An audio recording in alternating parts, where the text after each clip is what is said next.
Bom, pessoal, antes da gente continuar, eu preciso só reforçar para vocês aqui um ponto bastante importante do checklist de cirurgia segura, que eu tenho que reforçar a partir do vídeo que vocês já assistiram. Então, agora a gente vai iniciar com a parte de pós-operatório, e aí antes da gente ir para pós-operatório, é muito importante que isso fique muito gravado na mente de vocês. O checklist de cirurgia segura, em todas as partes dele, no sign-out, no time-out e no sign-out, ele tem é um dos pontos talvez mais críticos que a gente tem em relação às confirmações que a gente faz. Por quê?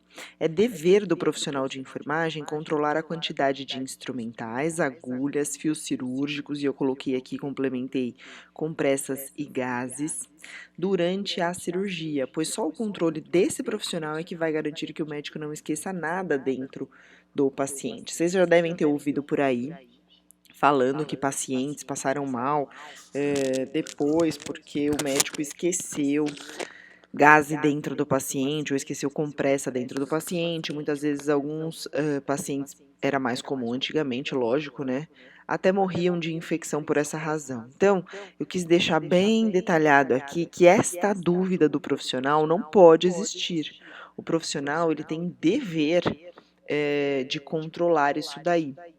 E um dos problemas que a gente pode encontrar para controle, muitas vezes é na passagem de plantão do profissional técnico de enfermagem ou auxiliar de enfermagem de sala operatória. Então, o técnico ou o auxiliar, né, tá lá durante a cirurgia, e aí deu o horário dele ir embora, ele vai passar plantão.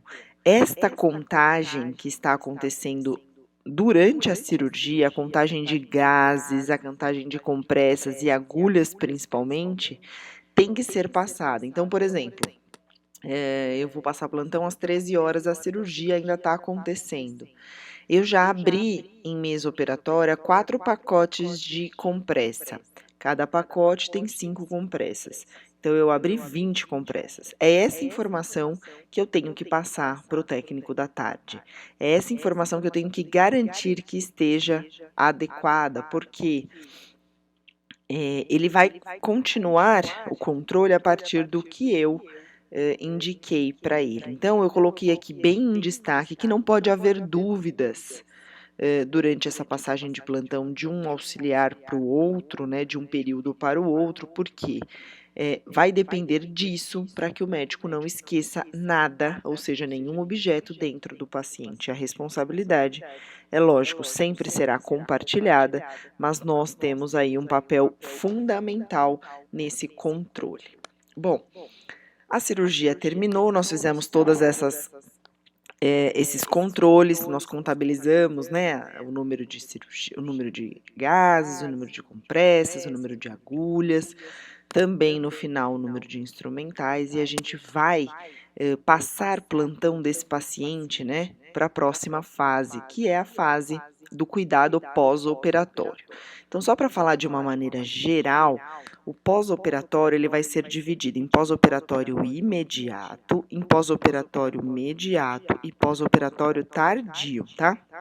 O pós-operatório imediato é esse que eu vou falar com vocês agora, que se dá na recuperação anestésica. Então, começa lá, ó, na admissão do paciente na sala de recuperação anestésica, que é o SRA ou RA, sala de recuperação anestésica, e termina com a avaliação de acompanhamento clínico que o paciente terá provavelmente na casa dele, que se dá aqui no pós-operatório tardio.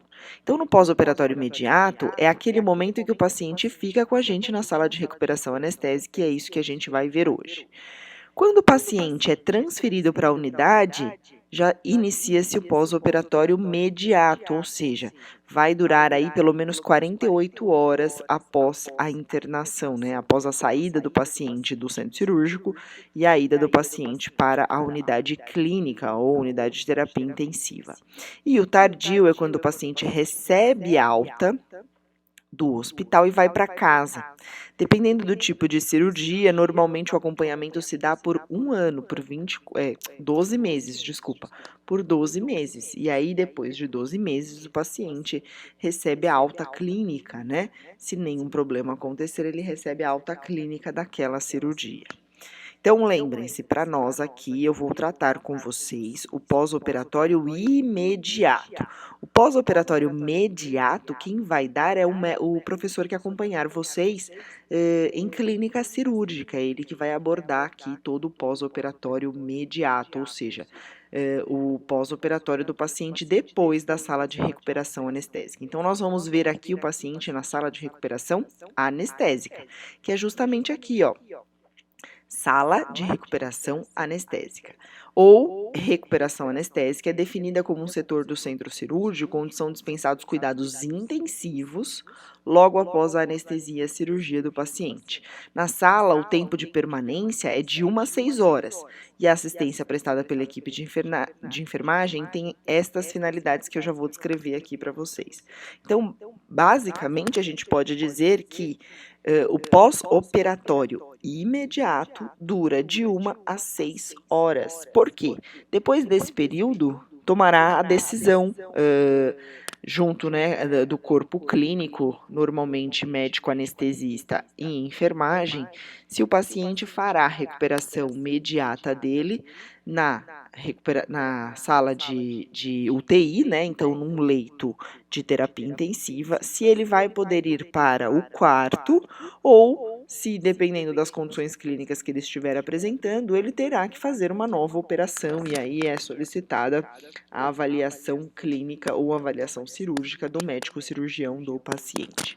Então, depois desse período aqui, normalmente o paciente não permanece com a gente. Ele vai ficar na sala de recuperação anestésica mais ou menos por esse período. Tenham muito cuidado, pessoal, com o que vocês ouvem em aula, porque nada é regra, tá? Eu estou falando o que a teoria diz. Então, assim, é uma estimativa de que o paciente permaneça entre 1 e 6 horas. Claro, haverá momentos, principalmente com essa crise que a gente está vivendo aqui, que pode ser que o paciente permaneça por mais de 12, por mais de 24 horas. Isso, então, não é uma regra, são indicações, tá, de permanência. Bom, então lá na recuperação anestésica a gente vai oferecer suporte ao paciente nessa fase de recuperação da anestesia, a gente vai acompanhá-lo até que todos os reflexos protetores dele estejam presentes. Então o paciente muitas vezes chega para a gente sonolento e ele não tem reflexo nenhum, então a gente tem que esperar ele se restabelecer, né? Ou seja, recuperar a consciência dele. A gente vai prevenir ou tratar complicações advindas da cirurgia, a gente vai estabelecer medidas para a dor, ou para a prevenção ou recuperação, né? E a gente vai proporcionar o atendimento seguro do paciente, sempre colocando aqui, pessoal, uma atenção muito especial nesse detalhe aqui, tem que ter uma atenção muito especial à família, por quê? Para nós é muito comum e é tudo muito normal, a gente está acostumado com o ambiente, a gente está tratando do paciente, então para a gente é comum ficar ali em atendimento e saber o que está acontecendo com o paciente. Agora, para a família, não é uma condição normal. A família muitas vezes deixa o paciente com a gente, vamos supor, às 7 horas da manhã. Às vezes o paciente vai para a recuperação anestésica, dependendo do porte cirúrgico, para 1 hora da tarde. E para nós é normal, não, essa cirurgia demora mesmo, mas para o acompanhante não. Então é importante que a gente deixe o acompanhante sempre a par de tudo que está acontecendo. Então, se eu recebi plantão às 13 horas e o paciente está chegando comigo, eu tenho que ter, né, a ideia, a delicadeza de entrar em contato com a família para esclarecer, olha, acabou o procedimento, foi tudo bem, seu familiar, né, o paciente vai ficar aqui com a gente, ainda em recuperação. Pode ser que ele permaneça 2, 3 horas, que é mais ou menos a média que os pacientes ficam, mas se tiver algum problema, a gente torna a entrar em contato com a senhora para esclarecer tudo o que estiver acontecendo. Isso traz um conforto tanto para o paciente, que normalmente nos perguntam, mas minha família já sabe, eles estão lá fora, estão sabendo que eu estou aqui, e também traz o conforto para a própria família. que vai ficar lá fora, né, sem notícias do paciente. Então, não é para a gente permitir que eles fiquem sem notícia, é para a gente intervir positivamente em relação a isso. Essa aqui é mais ou menos uma fotinha de como é a recuperação anestésica, então ela tem todo o aparato como uma UTI, né, para cuidados intensivos do paciente, então ela sempre vai ser assim, vocês vão ver que ela vai ter box separados por cortinas, como eu estou mostrando aqui. Toda a recuperação anestésica tem a monitorização multiparamétrica do paciente, então vai ter aquele aparelho que é o monitor multiparamétrico, eu vou mostrar mais para frente para vocês. Tem sempre a régua de gases, tem sempre suporte de oxigênio que está aqui na régua de gases, tem sempre um aspirador a vácuo que também está aqui na régua de gases. A maca, normalmente é uma maca com grades, então há a possibilidade aqui, ó, de vocês subirem a grade. Geralmente é uma maca de transporte, tá? Não é uma maca permanente, então não é uma cama do paciente. Existe sim a possibilidade da gente já pegar a cama do paciente para que ele se recupere já na cama dele, mas normalmente são macas de transporte, tá? Mas tem que ser macas que permitam a movimentação do paciente em relação ao seu posicionamento, então tem que ter maca. A maca tem que ter a função de Fowler, a função de Trendelenburg, a função de proclive, então tem que ter sim estas funções, uma maca de recuperação anestésica, tá? Vai ter também equipamento de emergência, então sempre tem um carro de parada disponível nessa unidade para atendimento do paciente na condição de urgência. E tem aqui os biombos ou as cortinas que favorecem então a privacidade, né, garantir a privacidade do paciente. É um local de ventilação controlada, é um local que tem também a mesma estrutura funcional do centro cirúrgico, então são paredes laváveis, cantos arredondados que permitem a lavação do local, chão a mesma coisa, tem que permitir a lavação, porque é um ambiente ainda cirúrgico, considerado um ambiente crítico, tá? Como vocês, a área restrita que vocês aprenderam aí anteriormente. Então aqui, desculpa, não é uma área restrita, é uma área semi-restrita, porque não há necessidade de utilização de máscara, como havia lá na área restrita, que seria a sala operatória. Mas aqui, as pessoas que circulam de roupa privativa, de gorro e de propé, tá? Como uma área semi-restrita, porque eu tenho a presença do paciente. Aqui é basicamente todo o equipamento utilizado, todos os equipamentos utilizados dentro da sala. Então, como eu falei para vocês, tem a régua de gases, o aspirador a vácuo, o ar comprimido, né, que eu não falei, mas está aqui também, o oxigênio. Então, tem que ter essa régua de gases com estas possibilidades. É um ambiente, não sei se dá para ver aqui, que tem janela, pode ter iluminação, mas é sempre com ambientalização de ar. Ou seja, não tem janelas abertas. Por quê? Porque esta sala ainda está dentro da estrutura cirúrgica e dentro da estrutura cirúrgica não pode ter janela. Então, aqui o ar é controlado por ar condicionado, tá? Pode ter sim iluminação por janelas, mas são janelas lacradas, fechadas, não pode abrir para entrar ventilação. O monitor multiparamétrico, o paciente durante a permanência na recuperação anestésica sempre ficará, e é obrigatório que fique, conectado ao monitor multiparamétrico, tá? Essa aqui é a maca que eu falei para vocês, aquela na foto anterior aqui, vocês veem uma cama, que pode ser a cama do paciente, mas normalmente ele fica disposto aqui nesta maca, que tem grades, que tem a possibilidade de fazer todo o posicionamento, como eu disse para vocês, né? De Fowler, de Trendelenburg, de proclive, então ela tem que permitir toda essa posição. O carro de emergência que eu falei para vocês, então tem que ter um desfibrilador, né? O carro de emergência está aqui para baixo, não dá para ver, mas tem toda a medicação de emergência, como se fosse um carro de emergência mesmo. É sempre importante ter uma mesinha auxiliar, porque às vezes a abordagem, dependendo da complicação do paciente, que é feita na própria sala de recuperação anestésica. Hamper para roupa e para lixo, então um suportezinho de hamper. E aí aqui a gente vai colocar o saco pertinente ao que a gente quer. Saco branco, lixo infectante. Saco marrom, verde ou vermelho, normalmente são essas cores para roupa. Tem que estar escrito roupa, né? Saco para roupa. fica também neste suporte. E um suportezinho de soro, porque nem toda maca ou cama tem este pedestal como vocês estão vendo aqui. Então, um pedestalzinho serve. É lógico que todo o equipamento do centro cirúrgico pode ser utilizado aqui, afinal, ele está dentro da mesma estrutura no hospital, né? A recuperação anestésica, ela sempre vai ficar no mesmo andar do centro cirúrgico e ela faz parte, ela é uma das salas do centro cirúrgico, na verdade. Então, todo o equipamento que eu tiver disponível no centro cirúrgico e o médico solicitar e for necessário que ele use, pode ser trazido aqui. Mas estruturalmente, basicamente, estes equipamentos aqui precisam ter numa sala de recuperação anestésica. E quais são as equipes? As mesmas. A mesma equipe que atua no centro cirúrgico atua aqui na sala de recuperação anestésica. Então, médicos cirurgiões podem sim ir à sala de recuperação anestésica para dar alguma orientação para nós ou para o próprio paciente, ou para fazer alguma intervenção a partir de uma complicação cirúrgica. Os anestesistas, então, estes aqui são os que permanecem 100% do tempo com a gente dentro dessa sala. Por quê?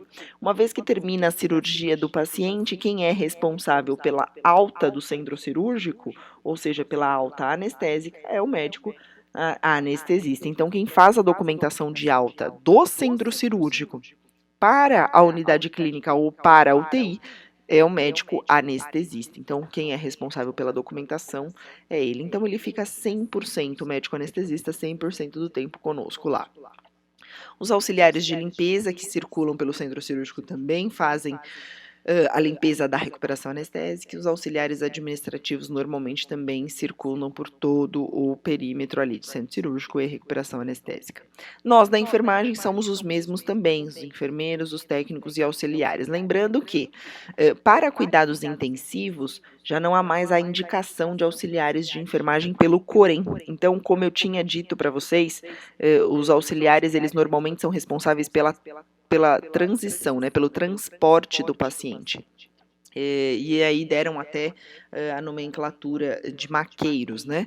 Então, normalmente são os maqueiros responsáveis pelo transporte. Já na recuperação anestésica, quem fica diretamente responsável pelo cuidado são os técnicos e os enfermeiros, tá? Mas, por que eu tô falando isso? Porque ainda existem instituições que fazem,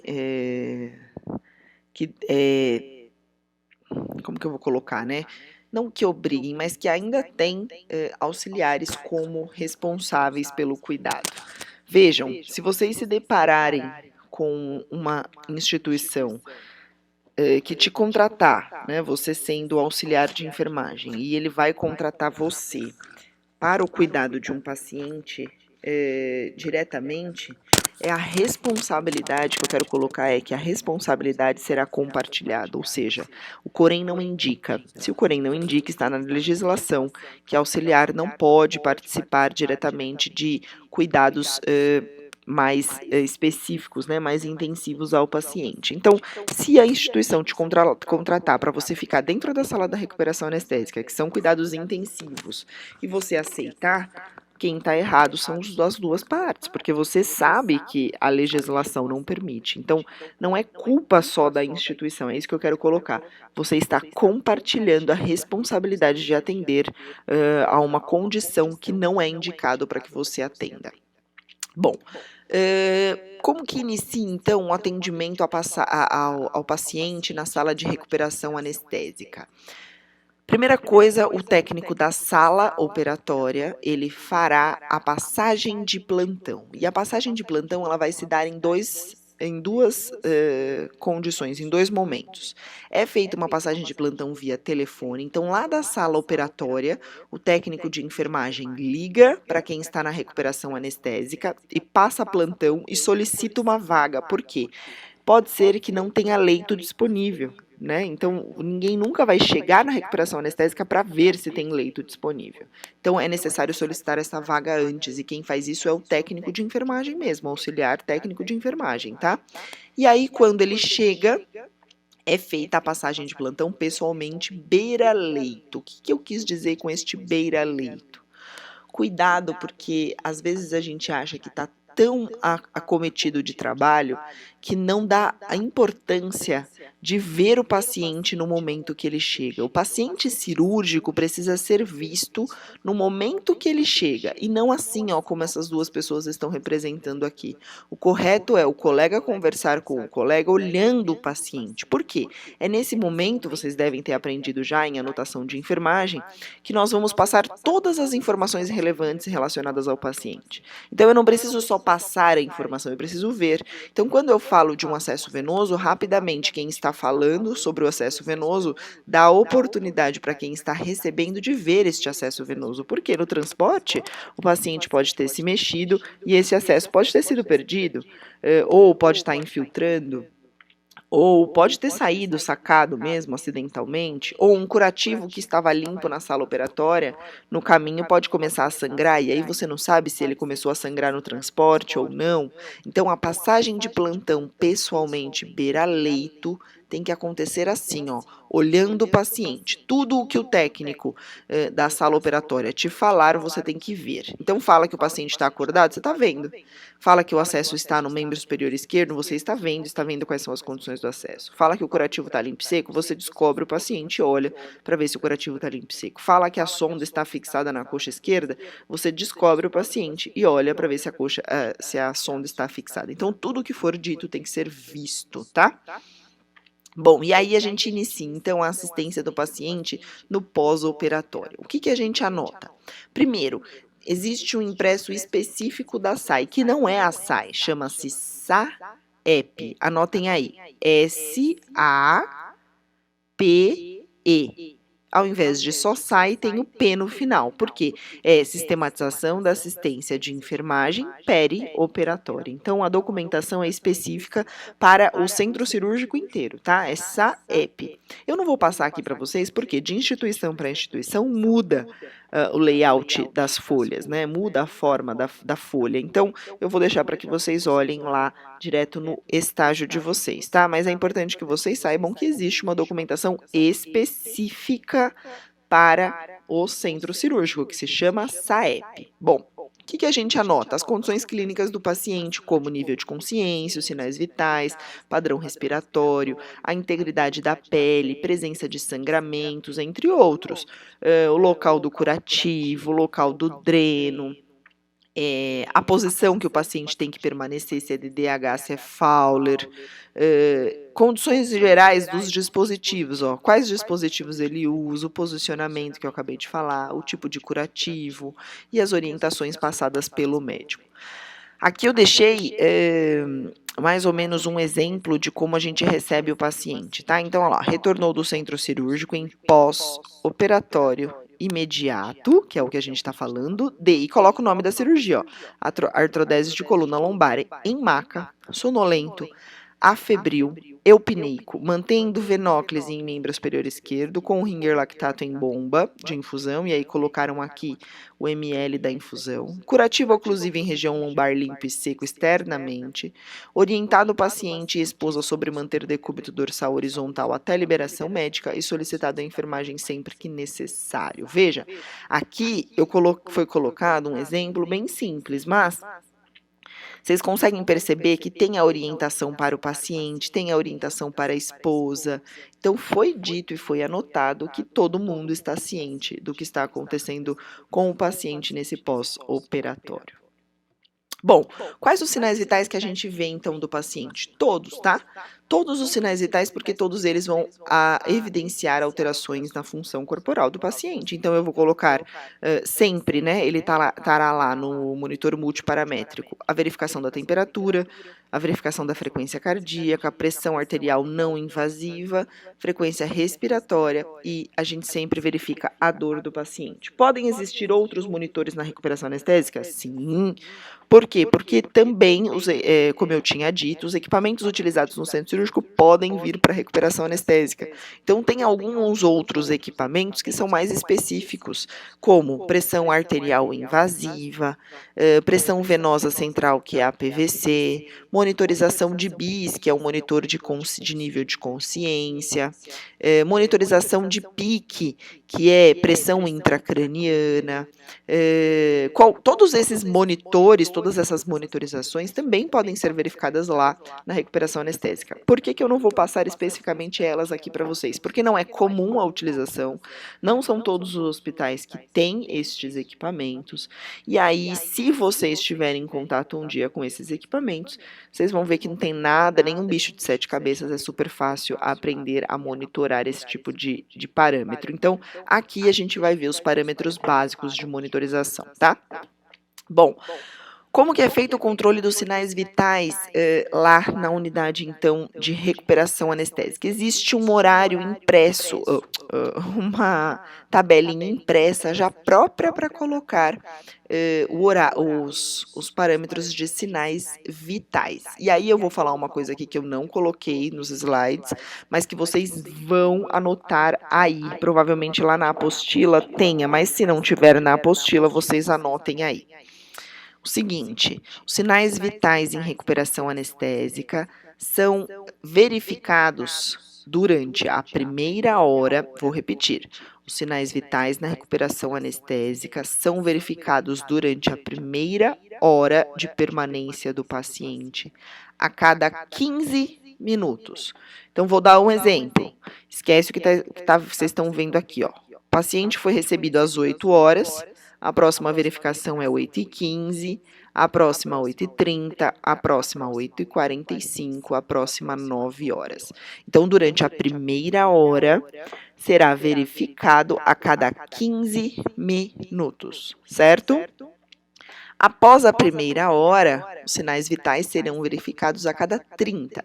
Então, de novo, 8, 8h15, 8h30, 8h45, 9. Primeira hora. A partir da segunda e por quanto tempo o paciente for permanecer a cada 30. Então, 9h30, 10, 10h30, 11, 11h30, e aí vai até o tempo de permanência que o paciente vai ficar de acordo com a indicação clínica dele, certo? Então, anotem bem isso daí. Bom, como que a gente anota? Data e horário na anotação de enfermagem, né? E aqui é uma especificação de cor específica para o hospital, por isso que eu não passo isso sempre para vocês, porque cada hospital vai ter a sua especificação, tá? Mas é importante seguir sempre a especificação da instituição, se vai ser azul, se vai ser vermelho, se vai ser preto, vai depender da instituição e do horário que você estiver trabalhando lá, tá? A gente anota toda a normalidade, né, identificada no paciente, e aí neste caso específico, ó, em cor vermelha, vejam, sempre vai ser assim? Não, vocês vão seguir o que a instituição onde vocês estiverem estagiando ou trabalhando determinar, tá? E a gente vai anotar toda a intercorrência de forma escrita. Então veja, aqui ó, tem a data, a hora, a temperatura, frequência cardíaca, frequência respiratória, pressão e score de dor, que são os 5 sinais vitais. Tem o campo específico, né, para colocar cada valor, e se o paciente apresentar uma alteração em algum destes valores, tem que ser anotado descritivamente, ou seja, vai escrever além de colocar no campo específico aqui. Então, vejam, às 8 horas, paciente apresentou hipertermia, veja, é um sinal alterado. Então, ela colocou aqui o valor e também fez uma descrição, ou seja, uma anotação de enfermagem. Apresentou hipertermia, comunicado à enfermeira, colhido hemocultura e medicado conforme item 2. Vejam que na anotação dela, ela não coloca só que o paciente teve alteração. Ela coloca o que ela fez e qual foi a intervenção, solicitada pela enfermeira e pelo médico. Então, veja, apresentou hipotermia, ela comunicou à enfermeira, a enfermeira pediu para ela colher hemocultura, foi medicado porque já tinha medicamento para temperatura na prescrição médica. Então, o que eu quero reforçar com isso? Sempre terá os campos obrigatórios para serem colocados os valores, mas Qualquer alteração tem que ser anotada pelo técnico de enfermagem, certo? Bom, a dor eu deixei bem especificado aqui para vocês. Por quê? Porque existem várias formas da gente verificar a dor do paciente. A dor ela é considerada como uma complicação que interfere no tratamento do paciente, na evolução adequada dele. E além disso, ela pode alterar alguns sinais vitais do paciente também. Então, um paciente com dor pode ter pressão alta, um paciente com dor pode ter taquicardia, ou pode ter o aumento da respiração, ou pode gerar ansiedade. Então, a dor tem que ser verificada com bastante atenção nesse período pós-operatório do paciente. E como que a gente vai fazer a anotação da dor para ele? Também vai ser no SAI, né, que é o SAEP, na verdade, e a gente sempre tem que anotar a localização da dor, o score de dor, qual for a escala de dor utilizada, como que a gente aliviou a dor deste paciente, quem está acompanhando este quadro de dor do paciente, nesse caso seria qual é o médico que foi avisado que o paciente está com dor, e nesta instituição específica, proibido escrever, deixar em branco o local. O que ele quer dizer com isso? Vejam, aqui no score de dor, aqui tem dor, tem score. Por quê? Porque o paciente estava acordado e falou que estava com score 4 de dor. Aqui, o paciente estava dormindo.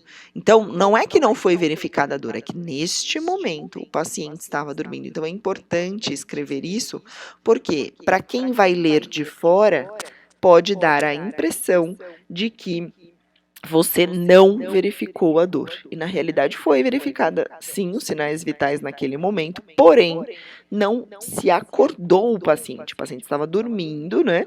E aí, uma vez dormindo, ele não foi questionado em relação à dor, mas sim, foi percebido, né, naquele momento, esta condição. Bom, como que a gente preenche? Então, olha lá, 13 horas, refere dor na região abdominal, comunicado à enfermeira que orientou medicar com a prescrição. Nesta anotação de enfermagem, ela está muito básica. O que faltou aqui, ela colocou que o paciente teve dor na região do abdômen, mas não colocou o tipo de dor que esse paciente está tendo. Quais os tipos de dor? Provavelmente vocês devem ter tido uma aula dessas lá em Introdução à Enfermagem. Então, a dor ela pode ser latejante, ela pode ser pulsátil, ela pode ser em pontadas, ela pode ser em cólica, ela pode ser aguda, ela pode ser uma dor crônica. Então, esse tipo de dor, ela pode ser latejante, ela pode ser enfisgada. Essas características têm que ser anotadas aqui também. Então, qual seria o certo dessa anotação? 13 horas refere dor. E aí o score, eu coloco, né, score 4 na região abdominal, de característica latejante. Comunico, enfermeira, que orienta a medicar conforme o item 3 da prescrição. Então, para ficar mais completo, eu teria que ter colocado aqui, além do local, o score e a característica da dor. Para garantir que vocês tenham o conteúdo de dor, eu vou passar rapidamente uns slides aqui, e aí depois, se vocês quiserem, vai pausando o vídeo para vocês anotarem se for necessário, mas eu coloquei como é que a gente verifica a dor. E quais as escalas que a gente utiliza. Então, a primeira escala e a mais comum é a escala numérica de dor. Como que é feito isso? Para pacientes alfabetizados que são capazes de referir a dor em analogia aos números. Então, eu pergunto para o paciente, senhor, de 0 a 10, o senhor tem que tentar me dizer quanto dói a sua dor. Sendo que 0 não dói nada, vai chegando em 5, em que é uma dor mais ou menos, até chegar em 10, que é a dor mais insuportável que o senhor já teve. Então, eu dando para o paciente este parâmetro, se ele for alfabetizado, ele provavelmente será capaz de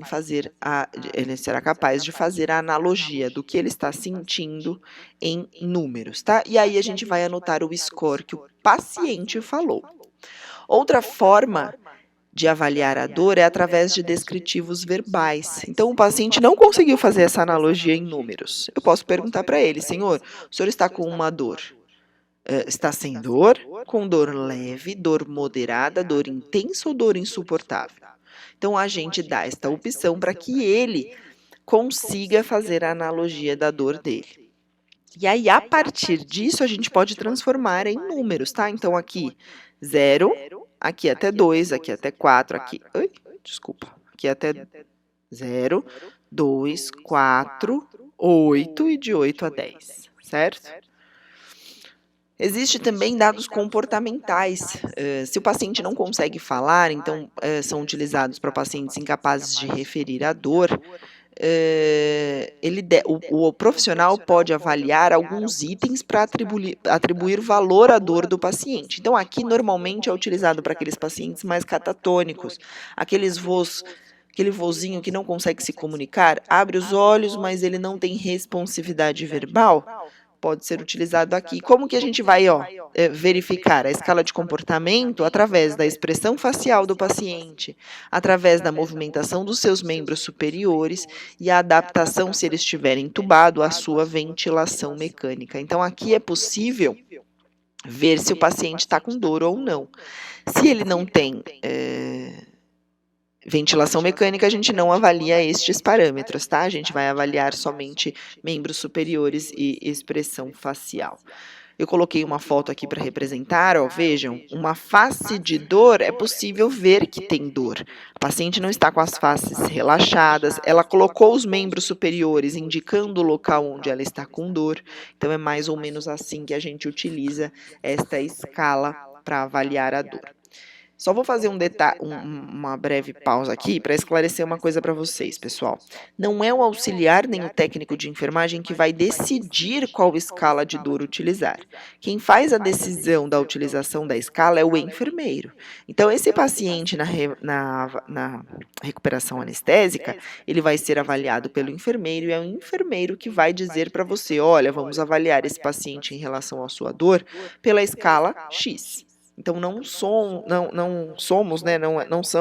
os auxiliares e os técnicos que decidem qual escala será utilizada. Quem vai decidir é o enfermeiro, tá? Bom, uma outra escala que também pode ser utilizada é a escala de faces. Também utilizadas para pacientes analfabetos, mas que conseguem representar a sua dor apontando para a face que acha que representa melhor a sua dor. Veja, não é o técnico ou o auxiliar de enfermagem que vai falar assim, esse paciente está com essa cara mais ou menos assim, eu acho que ele está deste jeito. Não, eu mostro estas fotos para o paciente e falo para ele, senhor, associe a sua dor a alguma destas faces. E aí ele vai apontar, olha, eu acho que minha dor está assim. E aí a gente coloca o número, né, que representa a face que o paciente apontou. Outra escala que também pode ser utilizada, e aí eu deixei aqui para vocês uma delas, né, que é a escala de Flack, que ela serve especificamente para crianças até 6 anos, porque a partir de 7 anos, a criança já é alfabetizada e já é capaz de dizer a sua dor em números, tá?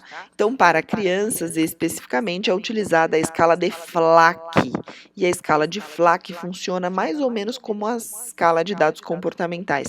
A gente vai avaliar, categorias comportamentais. Então, a gente vai avaliar o comportamento da face, das pernas, da atividade, do choro e da consolabilidade do paciente. Depois eu vou pedir para vocês darem uma olhadinha em cada um dos itens aqui.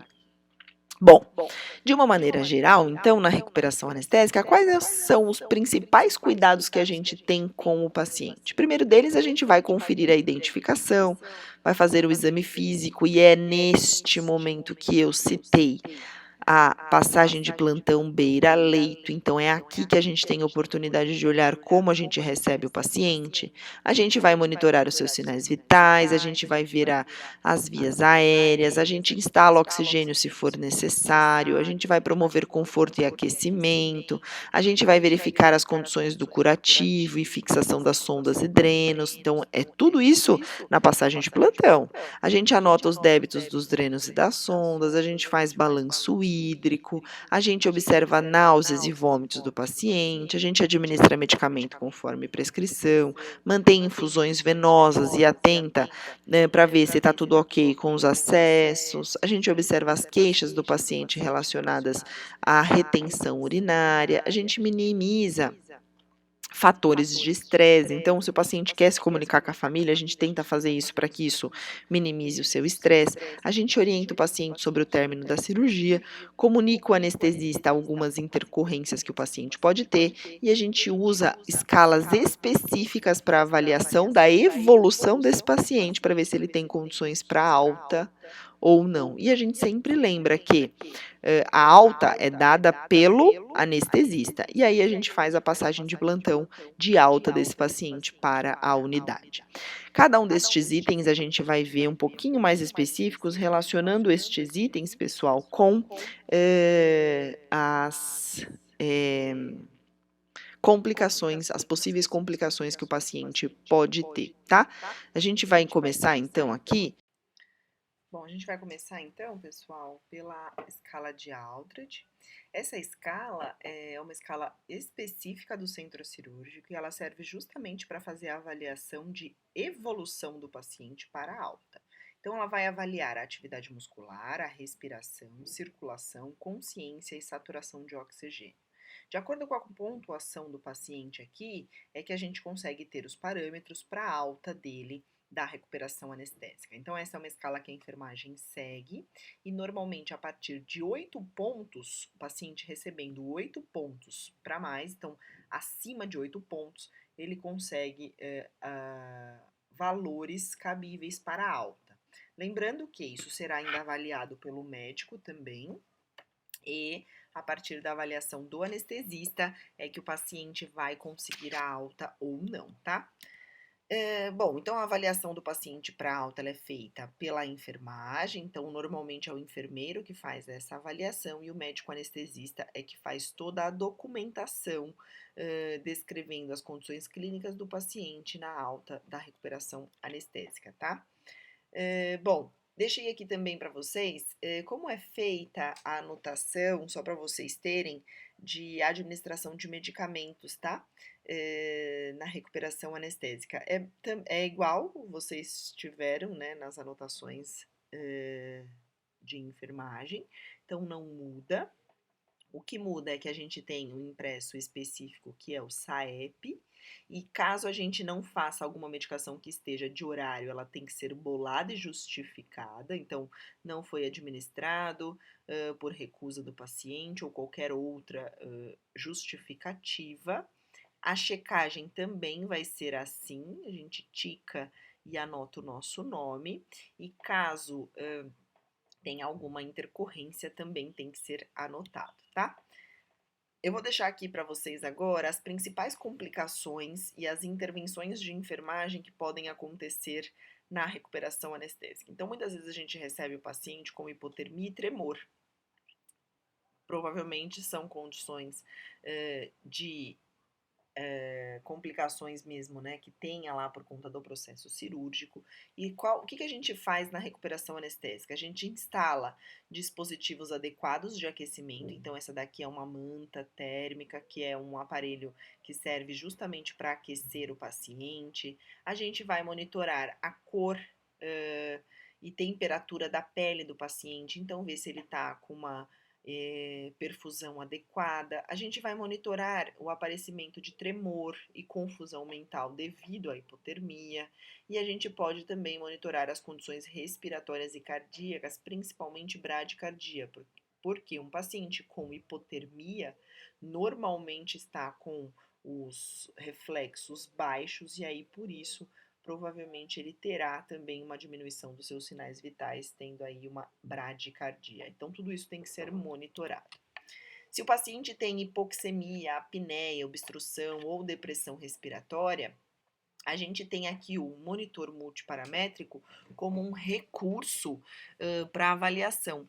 Vejam que aqui eu deixei para vocês, ó, não sei se está bem pequenininho, eu consigo enxergar, provavelmente vocês também. Aqui na seta onde eu estou apontando, está escrito assim, ó, SpO2. Esse daqui é o oxímetro de pulso, né? visto no monitor cardíaco. Então, tem esta linha aqui, azulzinha, e aqui o valor que o paciente está apresentando de saturação de oxigênio. Quando está menor que 92, é que eu não achei nenhum na internet para mostrar, mas aqui está 100%, né? Quando está menor, este valor menor que 92, a gente precisa se preocupar, porque menor que 92 é um parâmetro ruim. Então, o que a gente faz? A gente instala, né, a oximetria e registra a mudança de saturação do paciente. Então, a gente sempre vai deixar o paciente monitorado aqui. A gente abre via aérea usando técnica de elevação de queixo ou manobra mandibular conforme apropriado. Então, às vezes, o paciente está em DDH, está muito sonolento e, por estar muito sonolento, ele pode ter uma queda de língua. Às vezes, só essa manobra de elevação do queixo do paciente, ou seja, fazer uma hiperextensão da cabeça do paciente, pode fazer melhorar este valor. A gente monitora inquietação e falta de ar também, instrui tratamento terapêutico respiratório, então a gente pode falar para o paciente fazer inspirações e expirações profundas ou instalar nebulizador ou umidificador conforme prescrição médica, tá? A gente também vai ver se o paciente não está com secreção em vias aéreas e, se for o caso, a gente prepara o material para fazer aspiração de vias aéreas. Por que eu coloquei preparo material? Porque também não é mais da competência técnica do auxiliar nem do técnico de enfermagem realizar a aspiração de vias aéreas superiores do paciente. Então, quem vai fazer a aspiração aqui provavelmente é o enfermeiro ou o médico, se ele preferir, o médico anestesista. Normalmente é o enfermeiro que faz, mas vocês já podem deixar o material preparado para que não se perca tempo, né? Porque o paciente pode vir a ter uma obstrução aí respiratória e chegar a ter apneia, que é uma condição grave. É normal que o paciente tenha náuseas e vômitos. Normal não é, é recorrente, desculpa. Mas é recorrente que ele tenha. Então, se ele tiver náuseas e vômitos, eu preciso posicionar a cabeceira, né, a maca, de forma que ele evite broncoaspiração. Então, normalmente é elevada ou lateralizada, como está aqui na foto. Preciso oferecer um saquinho para que o paciente vomite, para que ele não se suje, para não se sinta desconfortável. Depois do vômito, eu tenho que promover a higiene oral, porque é horrível ficar com gosto de vômito na boca. Eu tenho que manter a via aérea pérvia, ou seja, sempre pedir para o paciente ficar lateralizado ou decúbito elevado. E identificar fator de risco que pode ter causado esta náusea. A gente sabe que, vocês já estudaram farmacologia, os analgésicos opioides normalmente provocam náuseas e vômitos. Então, se o paciente faz uso de analgésico opioide, na recuperação é recorrente que ele faça, é necessário que eu faça um antiemético para que ele não tenha náuseas e vômitos. Outra complicação bastante comum é a retenção urinária, principalmente em pacientes que foram submetidos à anestesia ráquea ou peridural, que tem a mobilização dos membros inferiores alteradas pela anestesia. Então, normalmente tem-se uma paresia de bexiga por conta disso. Lógico, não é uma condição permanente, mas a gente precisa ficar de olho na retenção urinária na recuperação anestésica. Então, se o paciente estiver com vontade de fazer xixi, a gente tem que proporcionar a privacidade dele, estimular a bexiga, normalmente fazendo essas bexigas reflexas aqui, aplicando frio no local do abdômen e massageando a parte interna da coxa do paciente, porque isso pode favorecer com que o paciente faça xixi sozinho, né, de forma espontânea. É possível também realizar a manobra de Credé se for necessário, se for indicado. Essa manobra de Credé é apertar aqui, é fazer uma compressão da região abdominal, favorecendo, né, a pressão interna da bexiga.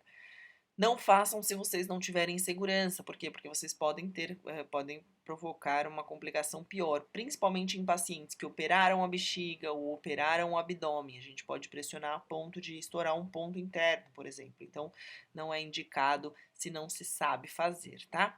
A gente separa, então, o material também, caso seja necessário fazer uma sondagem de alívio. E aqui eu coloquei de novo em destaque, separa o material. Por quê? Porque nós, auxiliares e técnicos, não fazem mais o procedimento de sondagem. Então, quem faz é um procedimento exclusivo do enfermeiro ou médico. Então, por isso que eu coloquei só separar o material aqui. Mas, para o enfermeiro passar e não se perder tempo, é necessário que o auxiliar já tenha, ou o técnico tenha deixado tudo pronto.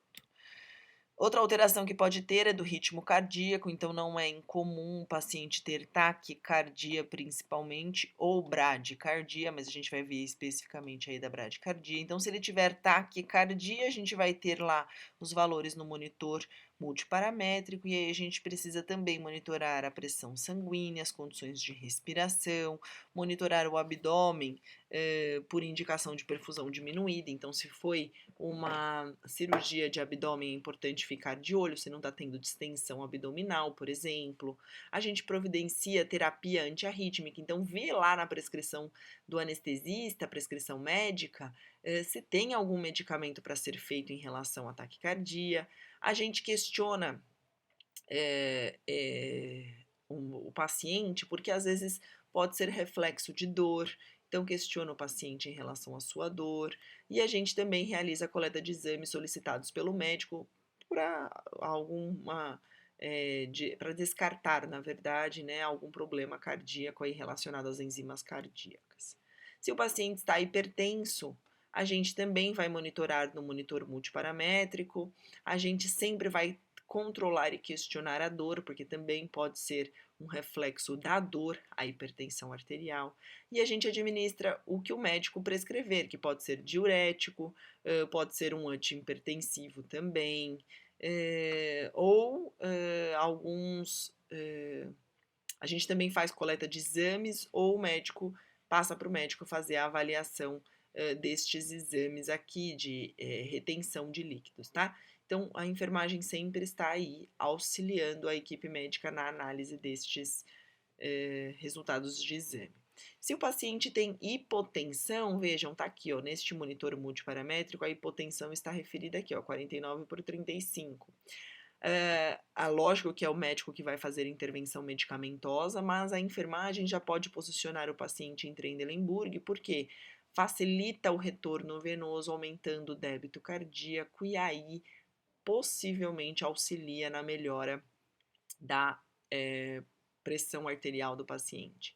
A gente monitora a perda sanguínea, então imediatamente verifica se o sangramento pode ser no curativo, ou se foi uma cirurgia abdominal, se o paciente está tendo sangramento interno e aí está apresentando distensão abdominal.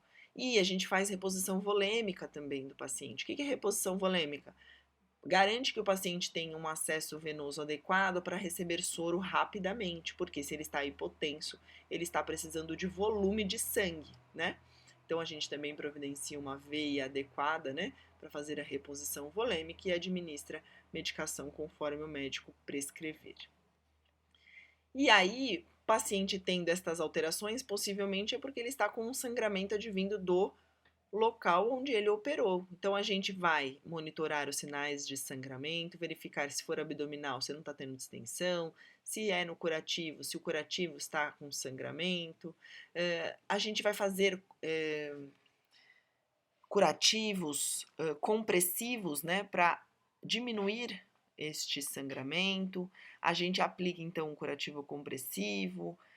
A gente explica para o paciente para que ele não fique, né, estressado e aí tenha alteração dos seus sinais vitais. A gente monitora o débito urinário, porque provavelmente vai reduzir. A gente monitora a contagem de plaquetas através de exames, né, de coagulação, então muitas vezes é necessário que a gente faça a coleta de exames. E a gente prepara material para intubação, porque um paciente com um sangramento muito ativo, ele pode sim ter um rebaixamento de nível de consciência e precisar de uma intubação de urgência.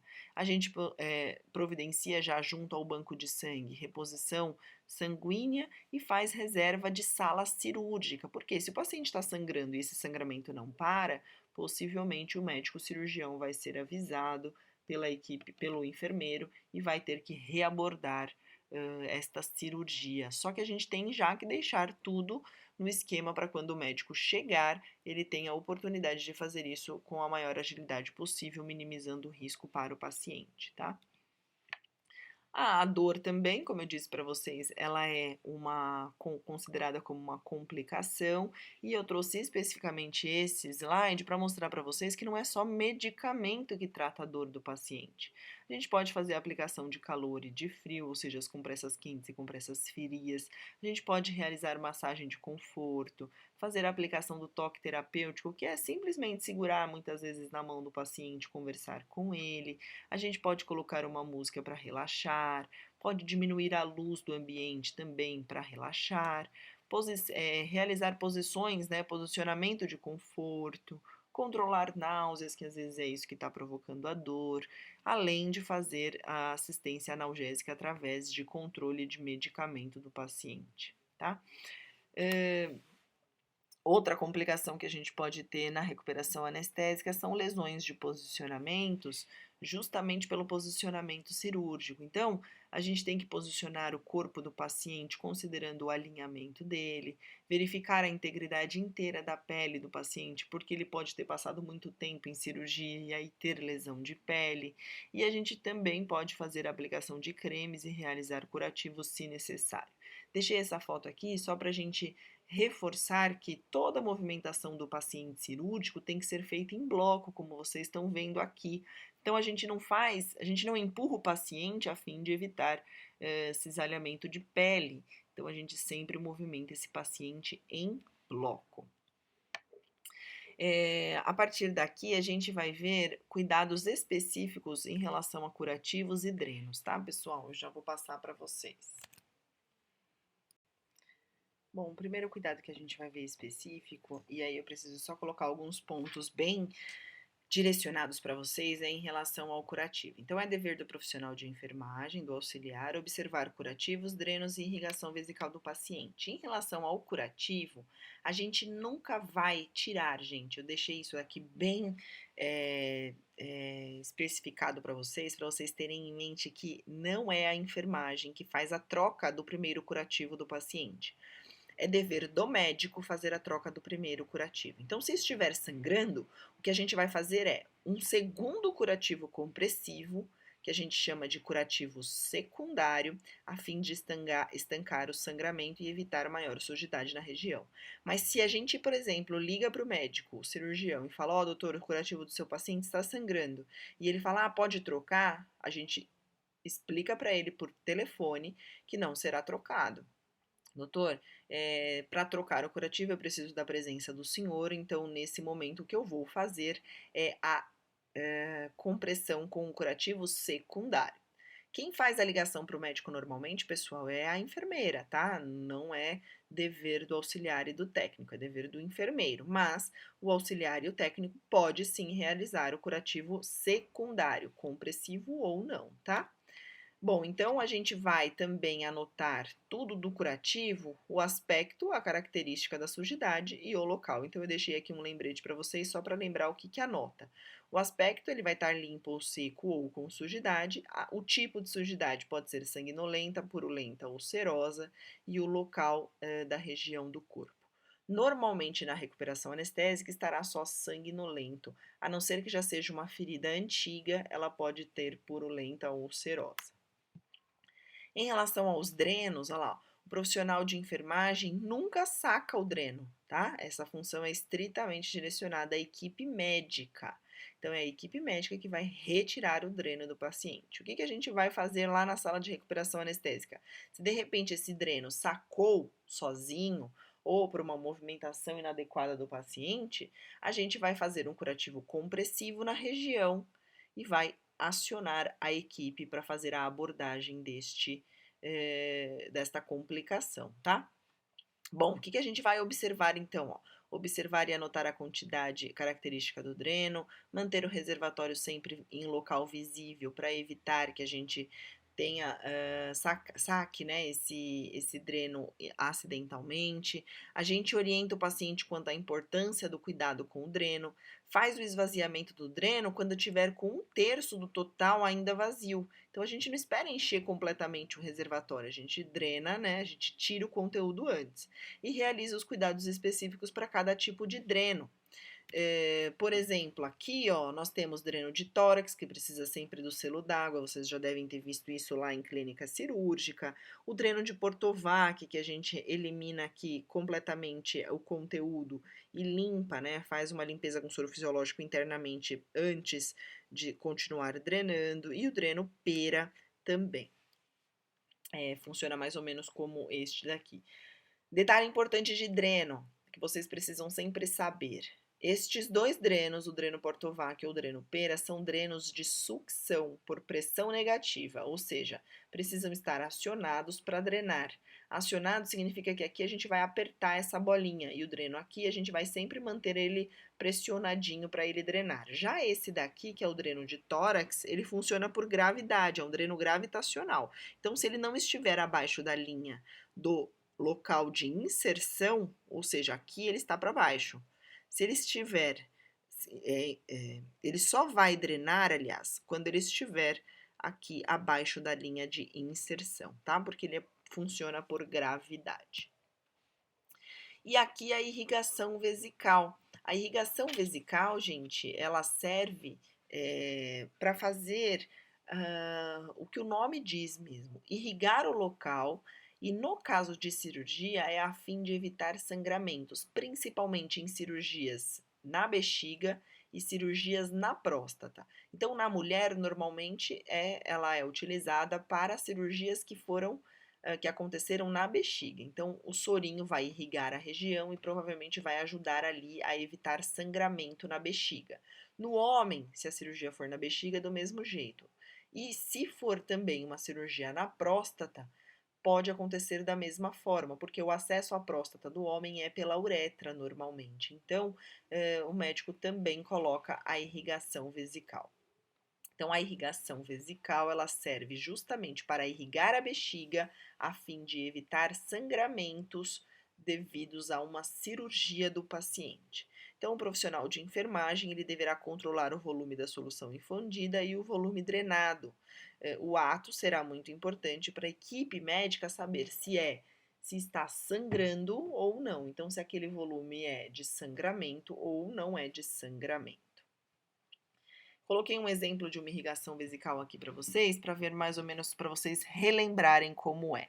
Então, sempre vai ter um impresso como esse, a gente vai colocar o horário de instalação do líquido infundido, e aí depois que este líquido for totalmente infundido, a gente vai ver quanto tem de volume drenado na bolsa, qual é o volume parcial e qual será o volume total. Lembrando sempre de colocar o aspecto do líquido que saiu. Então, mais ou menos assim, ó, às 7 horas, a gente coloca 2.000 ml de soro, ou seja, uma bolsa de 2.000 ml, 2 litros. E aquilo ali vai pingando, pingando, pingando. Às 10 horas da manhã, vamos supor que terminou este líquido aqui. Então, 3 horas depois, terminou esses 2.000. Quanto que foi drenado destes 2.000? 1.500. Ou seja, eu tenho um volume parcial de 500 ml de retenção do paciente. Por quê? Porque eu infundi 2.000 e só drenou 1.500. Qual é o aspecto? Então, aqui o primeiro também vai repetir. Qual é o aspecto? Aqui está hematúrico, HE, hematúrico. Então, 10 horas eu drenei esses 1.500, tirei da bolsa esses 1.500 e já instalei outros 2.000, tá? Meio-dia, 2 horas depois, acabou estes 2.000 ml de infusão. Eu vou instalar um novo soro e antes de abrir este novo soro, assim como eu fiz anteriormente, eu preciso ver quanto que drenou. Então, drenou 1.800 destes 2.000, ou seja, deste 2.000 o paciente reteve mais 200. E é aqui que eu vou fazer a parcial diferente. Então, aqui, ó, eu tinha já um volume de 500 retido pelo paciente, que se somou a mais 200, ou seja, o paciente reteve 700 ml de soro. Aqui a gente vai também colocar o aspecto e o nome de quem realizou esta contagem. Então, aqui meio-dia eu fiz a drenagem da bolsa e abri de novo 2.000. Abri de novo esses 2.000 e aí vejam, vamos supor que aqui seja 14 horas. Coloquem aí para vocês terem a continuidade disso. Às 14 horas foi drenado, depois que terminou estes 2.000, eu vou contabilizar aqui na bolsa, ó, drenou 2.500. Ou seja, o paciente já entrou em perda. Por quê? Porque eu instalei 2.000 e ele drenou 2.500. Então, ele teve 500 de perda. No balanço total, ele tinha 700, eu subtraio esses 500, que foi o que ele perdeu, ou seja, ele fica com um balanço total de 200 hematúrico. Eu vou deixar para vocês também, gente, um vídeo de uma técnica de enfermagem que tem disponível na internet mesmo, mas eu vou deixar aqui para vocês verem, que ela explica também, do jeito que eu fiz aqui, como é que funciona a irrigação vesical. E aí eu espero que vocês, eu espero conseguir complementar aí o entendimento de vocês para a irrigação vesical. Vou deixar também estes dois exemplos para vocês fazerem sobre irrigação vesical, para vocês treinarem. Usem esta tabelinha aqui para vocês se guiarem e o horário vocês podem inventar. Normalmente, 2.000 ml ou 1.000 ml demora entre 1 e 2 horas para ser infundido na irrigação, tá? Então, sempre façam essa diferença aí de 1 ou 2 horas para a infusão entre um soro e outro. Então, eu vou deixar esses daqui para vocês realizarem esse exemplo, para vocês continuarem praticando. Para continuar praticando, basta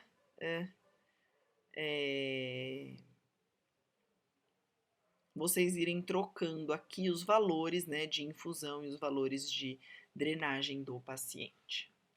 Até já, pessoal, bons estudos!